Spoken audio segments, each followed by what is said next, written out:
dans une ville de Judée, elle entra dans la maison de Zacharie et salua Élisabeth.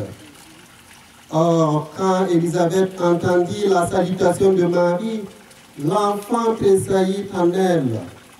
Alors Élisabeth fut remplie d'Esprit Saint et s'écria d'une voix forte: Tu es bénie entre toutes les femmes, et le fruit de tes entrailles est béni. D'où m'est-il donné que la mère de mon Seigneur vienne jusqu'à moi? Car lorsque tes paroles de salutation sont parvenues à mes oreilles, l'enfant a tressailli d'allégresse en moi. Heureuse celle qui a cru à l'accomplissement des paroles qui lui furent dites de la part du Seigneur.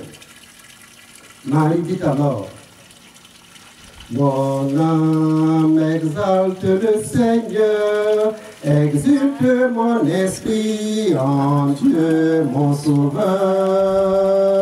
Il s'est penché sur son humble servante. Désormais tous les âges les diront bienheureuse.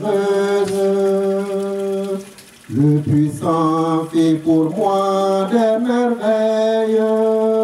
Saint est son nom. Son amour s'étend d'âge en âge sur ceux qui le craignent, déployant la force de son bras. Il disperse les superbes, il renverse les puissants de leur trône, il élève les humbles, il comble de bien les affamés, renvoie les riches et les mains vides. Il relève Israël son serviteur, il se souvient de son amour, de la promesse faite à nos pères, en faveur d'Abraham et de Sarah à jamais. Marie resta avec Élisabeth environ 3 mois, puis elle s'en retourna chez elle. Acclamons la parole de Dieu. Louange à toi, Seigneur Jésus. Et à chaque fois, elle n'est pas encore miraculeuse, hein, n'hésitez pas, hein, plongez dedans et on fera un dossier pour la gorge de l'eau officielle. Hein. Pour faire des miracles, après on fera des hôtels et des grands pèlerinages ici. Voilà. Donc, n'ayez pas peur, demandez au Seigneur des guérisons et il vous comblera de ses grâces. Donc, en cette fête de l'Ascension, rendons grâce à Dieu tous ensemble pour la présence de Marie au cœur de nos vies. Elle, qui est la reine de l'espérance, médiatrice de toute grâce, mère de la miséricorde. N'oublions pas de remettre dans notre vie cette miséricorde dont on a tant besoin. On a besoin de ce médicament qui est gratuit, encore une fois. Donc, encore une fois, n'hésitez pas, demandez sa miséricorde. Elle a tant de miséricorde à nous donner. Qu'elle apporte sa lumière au monde entier. Ce monde qui est en souffrance par rapport à ce qui se passe, au niveau des guerres, Gaza, Ukraine, et aussi les pays d'Afrique. À chaque fois, je disais à Théophile, si ça se passe mal en Afrique, c'est à cause de l'Ukraine, on va rigoler à chaque fois, mais on doit aussi penser à ce qui se passe en Afrique. Il y a beaucoup de guerres. N'oublions pas, c'est le continent africain qui est en souffrance. Et donc ce matin, nous prions pour la paix. Prions tous ensemble pour la paix. Rendons grâce aussi à Dieu pour ce temps partagé ensemble, sous son regard, sous son soleil. Donc là, vous savez, c'est ma dernière messe. Il y en a encore 2 autres, hein, parce que j'ai fini le planning, mais voilà, ce sera la grande dernière messe. Et je voulais la vivre ici, à la grotte, devant Marie, devant cette grotte où nous avons tant vécu, tant de prières, tant d'intercession. Donc pour moi, c'était important de vivre cette dernière messe avec vous ici. Au cours donc de ces années passées à vos côtés, bien évidemment, 1000 visages me reviennent en mémoire. les sourires des enfants qui s'approchent dans l'église du baptistère pour entrer simplement dans la grande famille des enfants de Dieu, avec leurs parents, leurs parents. Il y a aussi les mains fragiles, les mains tremblantes, mais pleines de foi, de courage, des personnes âgées, des personnes malades qui ont demandé à recevoir la communion chez eux, ou dans les EHPAD, ou dans les hôpitaux. Toutes ces rencontres avec ces familles qui ont dû accompagner leur être cher dans les derniers moments. Prière des derniers instants vécus avec eux, avec elles, pour les accompagner dans ce dernier chemin. Toutes ces familles réunies pour célébrer les temps forts avec les jeunes, les enfants de la communion, les jeunes confirmants, qu'on a essayé d'accompagner durant toutes ces années. Il y a le visage donc de ces personnes, des animateurs et animatrices qui ont tant donné avec ce qu'elles pouvaient faire pour rendre l'Église de cette mission plus belle. Il y a le visage aussi de toutes ces petites mains, de ces gens qui humblement, modestement, se sont rendus disponibles pour porter une mission dans l'Église, pour porter un service paroissial. Chacun de ces visages, chacune de vos histoires fait partie de ce que je porte ce matin dans cette messe et qui sera déposé donc comme une offrande sacrée sur l'autel tout à l'heure pour la consécration. Sur la patène, donc, il y aura tous vos visages, vos histoires, vos combats, vos déterminations, vos chantiers, vos regards, vos paroles, vos sourires. Tout sera déposé sur l'autel en offrande sacrée. Durant ces années, nous avons traversé ensemble des moments lumineux et des moments plus difficiles. Nous avons célébré la joie de nouvelles vies, accueilli de nouveaux venus dans notre communauté paroissiale et bien évidemment aussi accompagné ceux qui ont rejoint la maison du Père. Dans tout cela, dans toutes ces rencontres, dans toutes ces paroles, il y a eu des nouveaux chemins d'espérance qui se sont créés. Ce matin, je rends grâce à Dieu pour le chemin parcouru ensemble. Chemin ô combien riche d'expériences et de leçons. Chemin ô combien riche de questions et d'interrogations. Et le cœur de l'Église doit se déployer encore plus. Il y a tant de combats à porter. Il y a tant d'épreuves. Et nous avons besoin des ouvriers, des artisans pour faire. Ces rencontres, donc, auprès des personnes pauvres, vaut plus que toutes les réussites pastorales. S'il faut retenir une chose de la mission de l'Église, c'est que nous devons être au service des pauvres. Je confie donc ce matin, devant cette droite, cette paroisse, cette communauté de paroisse, ses projets, ses défis et ses espérances, son avenir. Je le confie au Seigneur, Dieu de miséricorde. Comme le dit saint Paul, j'ai planté, Apollos a arrosé. Mais c'est Dieu qui donnait la croissance. Mon départ, donc, pour une nouvelle mission, donc, dans la zone de Metz, au service de l'aumônerie prison de Queuleux, ne met pas un point final à l'histoire de cette communauté. Ma première grande mission à la rentrée, ce sera de rejoindre donc l'équipe d'aumônerie en prison. C'est un choix que j'ai fait, parce que c'était une mission que je voulais vivre en tant que prêtre.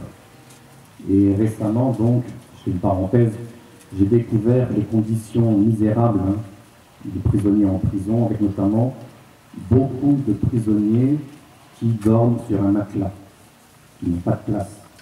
Et ça, je pense que ça doit nous interpeller. On a de l'argent pour payer les Jeux Olympiques, mais on n'a pas d'argent pour payer des chambres dignes dans les prisons. Cela doit nous interpeller. Donc, à prier. Ce sera ma grande première mission. Et deuxième mission que j'ai demandé aussi à vivre, c'est d'avoir une présence auprès des personnes prostituées avec le mouvement d'une mission que j'avais déjà portée au séminaire. Et là, je vais rejoindre l'équipe pour la relancer et la redynamiser. Aller à la rencontre des personnes prostituées pour essayer de les sortir de la misère et de leur rendre leur dignité. Voilà. Donc mon départ, avec cette nouvelle mission, ne met pas un point final à l'histoire de cette communauté. Au contraire, il ouvre un nouveau chapitre. Et nous devons avoir la certitude que l'Esprit Saint, qui a commencé son œuvre ici, saura la mener à bien, avec son nouveau curé. Confions donc notre communauté, le prochain curé, à la tendresse de Marie, notre mère, et à la force de son esprit. Continuez d'être sans cesse une église solidaire, vivante, ouverte, où chacun se sent accueilli et aimé. Unis par la prière, nous sommes tous au service de l'Église universelle. Et cette communion-là, entre nous, ne disparaîtra jamais. Donc, encore une fois, merci d'avoir pu vivre ensemble cette mission, ce mandat de curé. Merci à vous. Et portons donc toutes nos espérances, tous nos projets, portons donc l'avenir de cette paroisse dans cet office qui est le cœur de l'Église, dans cette Eucharistie, pour que l'ange, les anges du ciel, pour que Marie nous comble de sa grâce. Que ce soleil d'amour plonge dans notre cœur et qui nous donne une force pour avancer. Nous disons, tu n'aimes pas du tout ça. Il n'aime pas ça. Mais simplement, en 2 mots, Il n'aime pas, mais on te aujourd'hui, là. fait un petit présent de la part de tous les membres du conseil, de tous les conseils de fabrique, pour les 5 années que tu as bien voulu nous accorder. Voilà. Et il y a également de la part de certains paroissiens. Mettez-vous à l'ombre, mettez-vous à l'ombre. Eh bien, mesdames et messieurs, chers Androgeois et voisins, c'est la deuxième fois en quelques années que j'ai le plaisir de m'adresser à vous, ici dans ce lieu tout à fait particulier, ce lieu qui m'a vu grandir parce que je suis né juste en face et j'ai passé toute mon enfance, donc c'est vous dire si je suis ici un peu chez moi. Et c'est la deuxième fois donc pour dire au revoir à un prêtre. Et cette fois-ci c'est Johan. Alors je ne vais pas faire toute l'histoire de nos rencontres, mais citer quelques éléments. Quand Johan est arrivé à Grange, on s'est croisés en réunion de conseil de fabrique, et donc je vois un monsieur que je ne connais pas, je lui montre, c'est qui ce monsieur? Je lui dis c'est le nouveau curé. Ah bien, enchanté. Et derrière, on discute et je lui dis, vous savez, monsieur le curé, la commune prend des initiatives à la grotte. Et d'ailleurs, il n'y a que 2 initiatives qui rassemblent beaucoup de monde. C'est la messe du 15 août et les barbecues du CCAS dans ce lieu. Et donc, je lui dis, venez, c'est l'occasion de vous faire connaître. Et donc, j'en est arrivé timidement, d'abord ici, une table. C'est là que j'ai appris qu'il avait des origines napolitaines. Et donc, je présente notre nouveau curé.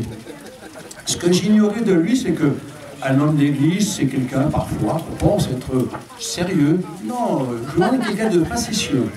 Parce qu'au deuxième barbecue, c'est à part moi, hein, il est venu habillé en tenue de prêtre, mais particulière. Si les anciens peuvent se souvenir, à la télé, au cinéma, plutôt, pardon, il avait des films, donc Camillo. Il avait la tenue. Et donc on a fait des photos tous les deux ensemble dans Camillo et Pépone. Et je l'ai gardée, cette photo, elle est inoubliable, parce que c'est la première fois que je vois un curé se présenter comme ça et puis avoir ce sens de l'humour. Et le deuxième épisode dont je me souviens très bien, ici même, c'est toujours lié d'ailleurs à la grotte. Je pense que Yoann, tu t'y sentais bien aussi. Un mariage, un ami se marie, il me demande d'être présent, donc je viens. J'avais fait le mariage civil avant. On fait le mariage ici. Et j'arrive, je vois les gens discuter. Et qu'est-ce qui se passe? Le mariage, il me dit, oh, maintenant le curé va arriver. Et on voit arriver un cycliste. Je vois qui arrive et qui dit, elle est dure la côte à monter, hein, vous l'avez monté en voiture, imaginez lui en vélo. Et donc voilà, on a célébré ce mariage, on s'est fait au bain d'honneur. Donc, en dehors des moments où on va à l'église pour des occasions de tristesse, de perte d'être cher, je ne suis pas familier de la fréquentation de l'église. Mais il m'arrive assez souvent de rencontrer notre prêtre. Et comme il s'en va, c'est l'occasion aussi de dire un peu ce qu'on pense de lui. Moi, j'ai vu beaucoup de... Voilà. Et je pense qu'il y a eu, il a dit tout à l'heure, il a demandé pardon aux gens qu'il a pu blesser, vexer ou autre, mais ça c'est un prêtre, mais c'est aussi un être humain, avec les qualités et les défauts de chacun. Mais voilà, moi, dans ces 5 années passées ici avec lui, j'ai pu apprécier l'homme et le prêtre qu'il est également. D'ailleurs, il n'oublie pas les barbecues. C'est pour ça que lui aussi, il connaît bien le site ici. Voilà, il venait assez souvent. Et pour terminer, je lui souhaite bien sûr de poursuivre sa mission et de s'y sortir bien, parce que je pense qu'il a dit tout à l'heure, j'ai écouté son sermon, où il a un peu dévié sur des sujets qui sont plus globaux. Il a parlé de la guerre, il a parlé de la paix, il a parlé de tous ces événements qui sont autour de nous et qui nous préoccupent toutes et tous, parce que derrière les mots, il y a des femmes, il y a des enfants, il y a des hommes qui meurent. Et ça, je pense que même pour nous, tout être humain ne peut supporter ce genre de tragédie. Et j'ai vraiment apprécié le fait qu'aujourd'hui, le jour de notre départ, vous ayez pu vous adresser à toutes ces personnes ici présentes en évoquant ces sujets graves et dramatiques. Donc, Joanne, pleine réussite pour la suite. Et surtout, je vous rappelle que tous les mercredis de mai à septembre, il y a le barbecue, vous serez toujours le bienvenu ici. Voilà. Bonne continuation à vous.